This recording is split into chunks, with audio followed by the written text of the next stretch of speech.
So, a little bit about myself. My name is Michael Hughes. I was born in the December of 1966 and I live here by the beach in the beautiful coastal city of Newcastle, which is about 2 hours drive north of Sydney on the east coast of Australia. I met my beautiful wife Louise when I was 17 and we have 2 children, a boy and a girl, in their late 20s now. And life is good. I left school when I was 16. I took up an apprenticeship as an electrician. I worked there for a while. At the time I was playing the guitar and there was a thriving music scene in Newcastle at the time, so I tried my hand at being a rock star for a few years, which was fun. Didn't pay the bills. So I got a haircut, got a real job, and my wife and I have ran a pest management business here in Newcastle for the last 30 odd years. About 5 years ago, I formalised an interest I've had in hypnosis, a lifelong interest really, and I did a government accredited diploma course, and I've worked as a clinical hypnotherapist for the last 5 years here in Newcastle, Harmony and Health Hypnotherapy, and it's been very rewarding.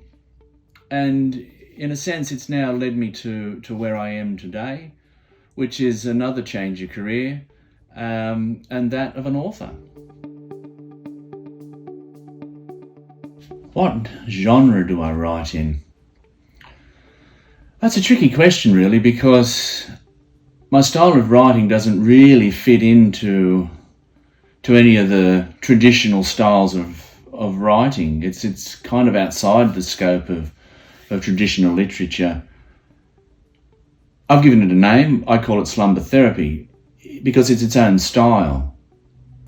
So, I write in the field of children's literature and self-help, but the actual genre and style of writing, I would say, is quite unique.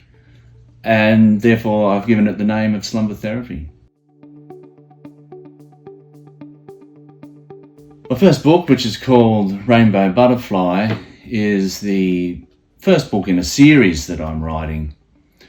And the inspiration behind that series is really born from a need I feel to help people. That's what's inspiring me. Working in the hypnotherapy clinic, I deal with one person at a time, but if I can put my ideas into a book, I'm obviously able to reach a larger audience. So that was the inspiration behind writing.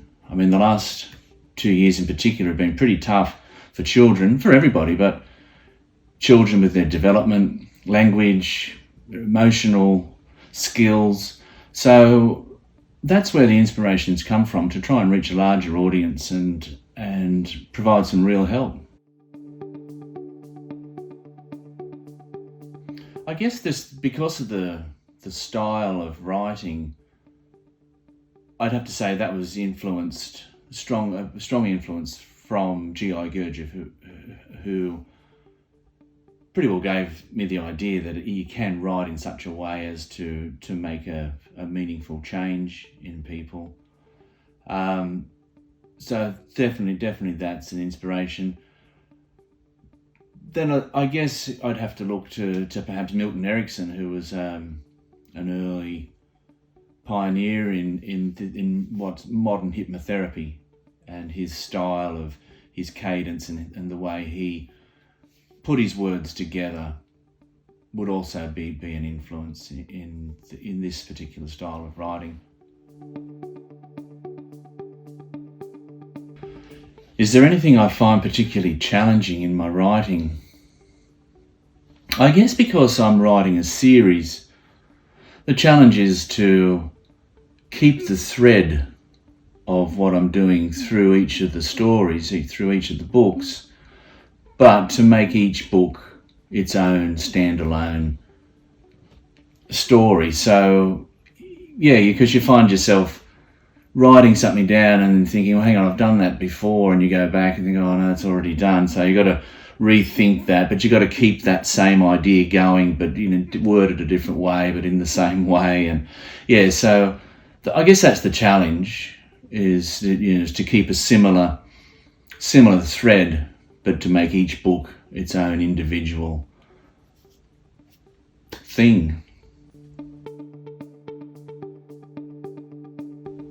Yeah, I do get writer's block.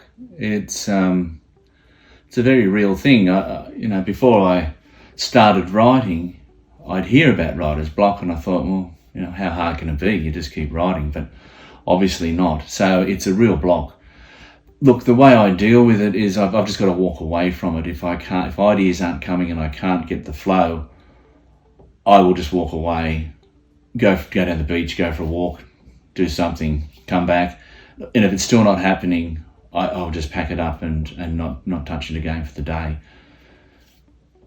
And then when I come back to it, it's got to be there, ready to go. It's like it's ready. I've got to wait for it to be ready, I suppose. I don't know whether it's just because of my style of writing or whether that's typical, but I get writer's block, and that's about how I deal with it. I'd have to say the whole process has been a breeze, really. There's such a professional organisation to work with, and everything was so easy. When I first started, the idea of I'm working, what I'm going to do, how am I going to get this idea published, the thought of going to the traditional publishing houses was quite daunting, and I really didn't think I'd have much luck there. It's a whole new concept, and I don't think they would have looked at it. So I then looked online for self-publishing advice, and that's a quagmire as well. So where do you go? There's so many different ways you could go. And then I found the IngramSpark website, and everything just opened up. It was like, well, this is easy. So I got my manuscript, got a design, uploaded it to the website, and then ordered my books.